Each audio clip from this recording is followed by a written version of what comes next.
فیا ایھا الناس، یہ مہینہ حضور مہدی موعود علیہ السلام کا ایک مہینہ تقریباً ولادت کیے ہوا جا رہا ہے، اور مہدی موعود علیہ السلام کی ولادت کے بعد مسلسل ایک مہینے سے تعلیمات امامنا کے بارے میں آپ کے سامنے بیان چل رہا ہے، اسی کی ایک کڑی آپ کے سامنے بیان ہو رہی ہے۔ مہدی موعود علیہ السلام کی تعلیمات دراصل کسی خاص طبقے اور کسی خاص جماعت کے لیے نہیں ہے، بلکہ آپ علیہ السلام کا پیام بنی نوع انسان کے لیے ہے،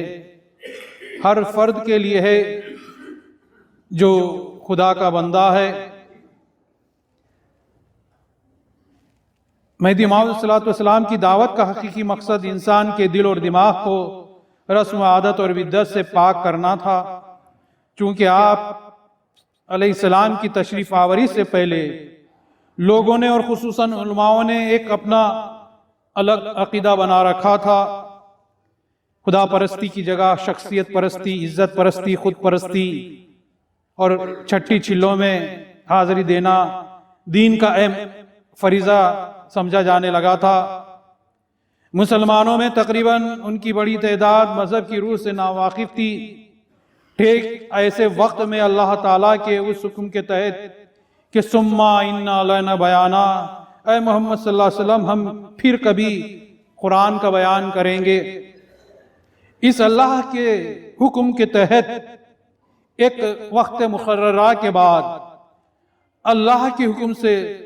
اور اللہ نے اپنے وعدے کے مطابق حضرت مہدی موعود علیہ السلام کو بیان قرآن کا معجزہ دے کر دنیا میں بھیجا۔ آپ علیہ السلام نے دنیا میں تشریف لا کر جو لوگ احکام الہی سے روگرداں ہو چکے تھے ان کے سامنے اللہ کے احکامات کو پیش کیا۔ جو مذہب اسلام حضور نبی کریم صلی اللہ علیہ وسلم کے اس دنیا سے پردہ فرما جانے کے بعد آہستہ آہستہ اس میں ایکسپلائٹیشن آ چکا تھا، تو اس کو پیوریفیکیشن کرنے کے لیے خلیفۃ اللہ مہدی موعود علیہ السلام کو دنیا میں بھیجا گیا۔ مہدی موعود علیہ السلام نے اپنی تعلیم میں فقر و توکل، تسلیم و رضا، دیانتداری، خدا سے عشق جیسی تعلیمات پر زور دیا۔ ان تعلیمات کو تفصیل کے طور پر یہاں بیان کرنا مشکل ہے، ہاں البتہ ان میں کی ایک تعلیم عزلت عن الخلق، اس پر بھی روشنی ڈالی جا سکتی ہے، اور عزلت عن الخلق وہ خدا کی تعلیم ہے جس پر ایک اللہ کا بندہ چل کر خدا کے قریب ہو سکتا ہے۔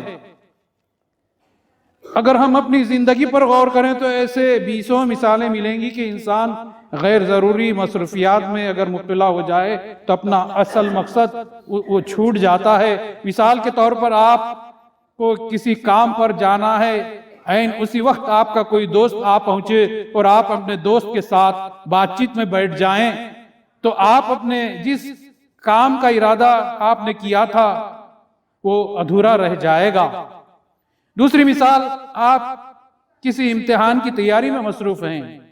ایسے میں کوئی شخص آپ کو کسی کام سے باہر بھیج دے تو آپ کی امتحان کی تیاری متاثر ہو جاتی ہے۔ اور اسی طرح آپ اگر کوئی تحقیقی کام کر رہے ہوں، کوئی ریسرچ کا کام کر رہے ہوں، کسی پلاننگ کی کھوج میں لگے ہوئے ہوں تو اس کام کے لیے اپنے آپ کو وقف کر دینا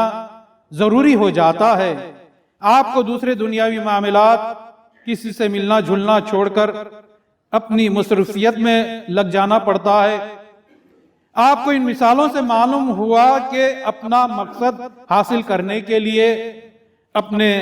دماغ کی توجہ اور یکسوئی، جسے ایک دھیان ہم کہتے ہیں، وہ ضروری ہو جاتا ہے۔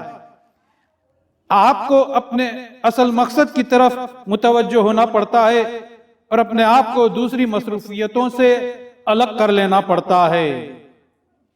جس طرح دنیاوی معاملات میں دماغ کی توجہ اور یکسوئی کی ضرورت پڑتی ہے، اسی طرح خدا کو پانے کے لیے بھی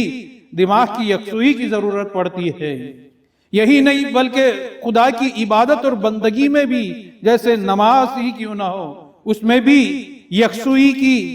ضرورت پڑتی ہے، کنسنٹریشن کی ضرورت پڑتی ہے۔ آپ نماز پڑھتے ہیں تو دوسرے سارے دنیاوی کاموں سے آپ کو الگ ہو جانا پڑتا ہے، یہاں تک کہ آپ دوسروں سے بات تک نہیں کرتے۔ آپ کی تمام تر توجہ اللہ کی طرف ہو جاتی ہے، صرف اسی صورت میں آپ کی نماز صحیح ہوگی۔ اسی ایک دھیان یکسوئی، دماغ کی یکسوئی کے لیے تمام دنیاوی مصروفیتوں سے، مخلوق سے آپ نماز کے لیے الگ ہو جاتے ہیں، اور یہی ایک عزلت کی چھوٹی سی مثال ہے جس کی اہمیت سے کسی کو انکار نہیں۔ حضور مہدی موعود علیہ السلام نے اسی عزلت کو ہم پر فرض فرمایا ہے۔ عزلت کس لیے؟ عزلت اللہ سے قریب ہونے کے لیے، اللہ کا دیدار حاصل کرنے کے لیے، چونکہ ہم پر طلب دیدار خدا فرض ہے، اس لیے اس کے لیے بھی اپنا وقت نکال کر اللہ کے ذکر و فکر کے لیے تمام مخلوق سے علیحدہ ہو کر ایک جگہ پر بیٹھ کے کچھ دیر یکسوئی حاصل کرنا ہوگا، تب جا کے طلب کا مقصد پورا ہوتا ہے۔ حضرت مہدی موعود علیہ السلام نے فرمایا کہ اگر کوئی شخص اس دنیا میں سر کی آنکھوں سے یا دل کی آنکھ سے یا خواب میں اللہ کا دیدار نہ کر سکے تو کم از کم دیدار خدا کی طلب، خدا کے دیدار کی خواہش اپنے دل میں پیدا کر کے عبادت اور دوسرے معاملے انجام دے، تاکہ ہمارا مقصد پورا ہو اور ہم اس اصل مقصد کی طرف لوٹ سکیں، کیونکہ اللہ تعالیٰ نے فرمایا انما الاعمال بالنیات، بے شک ہر عمل کا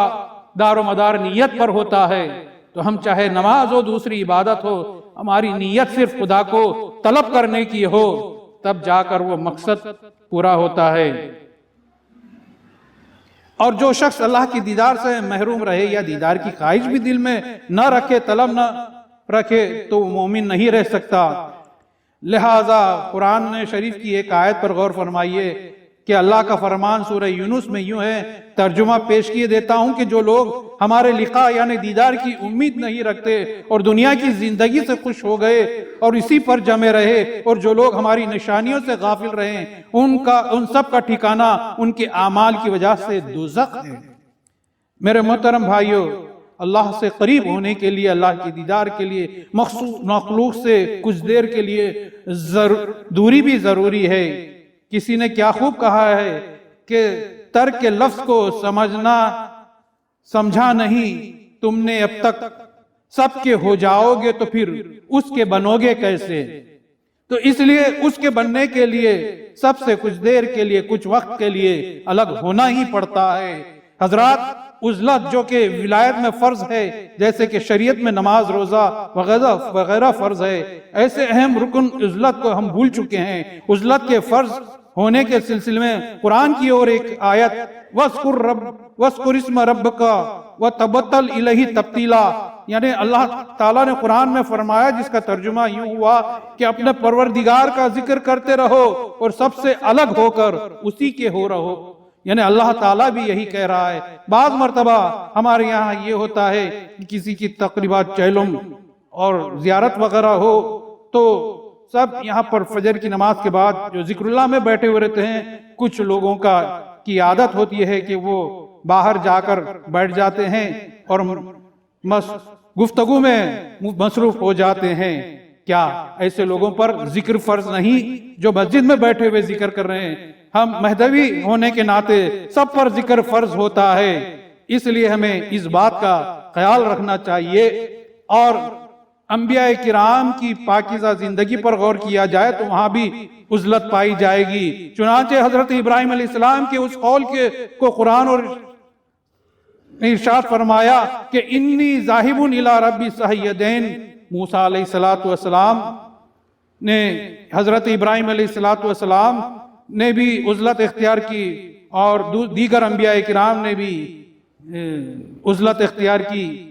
کہ کہا ابراہیم نے کہ میں اپنے رب کے پاس جا رہا ہوں، قریب میں وہ میری ہدایت کرے گا۔ یہاں پر انبیاء کرام کا اللہ کے پاس جانے سے مراد عزلت اختیار کرنا ہے، اور عزلت کے معنی بھائی بہن اور برادروں کو چھوڑ کر اللہ کی طرف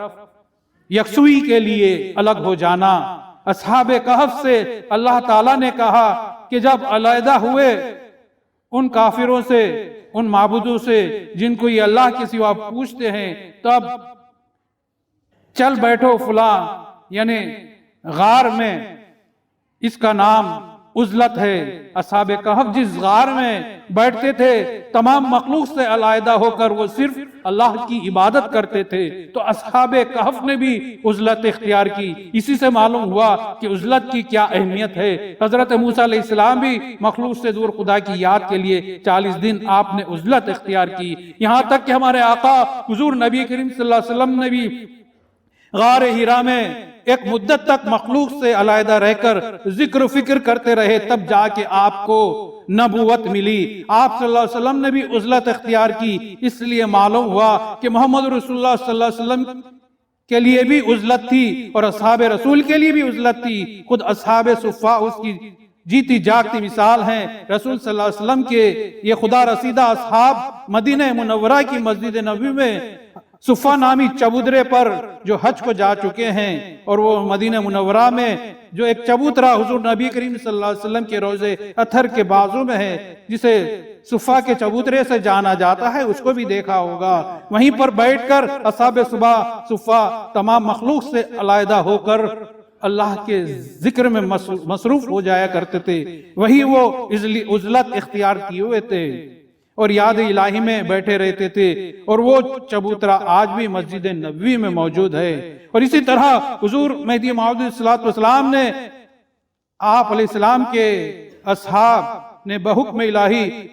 ان کے اصحاب کو بتلائے کہ عزلت اختیار کرو، اور حضور صلی اللہ علیہ وسلم کے ماننے والوں پر عزلت فرض ہے، اور اللہ کا فضل بھی اسی پر ہوتا ہے جنہوں نے اللہ کی یاد کے لیے، اللہ کے قریب ہونے کے لیے عزلت اختیار کی ہو۔ امام فخر الدین رازی رحمۃ اللہ علیہ نے کہا کہ قرآن کا قول ہے کہ جب عبادت کرنے والا ہر چیز کو چھوڑ دے اور عبادت میں مصروف ہو جائے اسے تبتل کہتے ہیں، تبتل الیہ تبتیلا۔ اللہ تعالیٰ نے جو قرآن میں فرمایا ہے اور اسی کو عزلت کہا جاتا ہے، اور اکثر اولیاء کرام یاد الہی کے لیے 40 دن مخلوق سے الگ ہو جاتے تھے اور یاد الہی میں بیٹھ جاتے تھے، اور آپ کو 40 دن کے لیے یا مقررہ وقت کے لیے اللہ کی عبادت کے لیے مخلوق سے الگ اولیاء کرام جو رہے وہی عزلت کہلاتی ہے۔ اور رسول صلی اللہ علیہ وسلم نے فرمایا کہ جو شخص، بڑا اہم فرمان ہے حضور صلی اللہ علیہ وسلم کا، کہ جو شخص 40 روز تک اللہ کی عبادت اور خلوص اور یکسوئی کرے تو اللہ کی حکمت کے چشمے اس کے دل سے ابلنے لگتے ہیں۔ اور دوستو، عبادت کی یکسوئی کے لیے، وقت کے لیے مخلوق سے علیحدہ ہونا ضروری ہے، جس کو عزلت کہا جاتا ہے۔ ہمارے پاس بہت زیادہ عزلت نہیں تو کم از کم دن بھر میں 2 وقت، سورج نکلنے تک اور عصر تا مغرب یا عشاء تک، جو مخلوق سے علیحدگی ہم اگر اختیار کر لیں تو یہ بھی عزلت میں شامل ہے۔ اور یہی عمل حضور صلی اللہ علیہ وسلم نے فرض فرمایا ہے، نہ صرف فرض فرمایا بلکہ حضرت مہدی علیہ السلام کے دائرے میں عزلت کی سختی سے پابندی کی جاتی تھی۔ تمام یاران مہدی ہمیشہ ذکر اللہ میں مصروف رہتے تھے، لہٰذا یہ ایک ایسا اہم فرض ہے جس کا جاننا ہم سب غلامان مہدی کے لیے ضروری تھا۔ نہ صرف غلامان مہدی بلکہ امت محمدی کے لیے بھی عزلت کا جاننا اتنا ہی اہم ہوتا ہے۔ اللہ تعالیٰ سے دعا ہے کہ بطفیل رسول مہدی ہمیں تعلیمات مہدی علیہ السلام کو جاننے اور اس پر عمل کرنے کی توفیق عطا فرمائے۔ آمین ثم آمین۔ بارک اللہ لنا لکم فی القرآن العظیم ونفعنا وإیاکم بالآیات و ذکر الحکیم، انہ تعالی جواد ملک بر رؤوف رحیم۔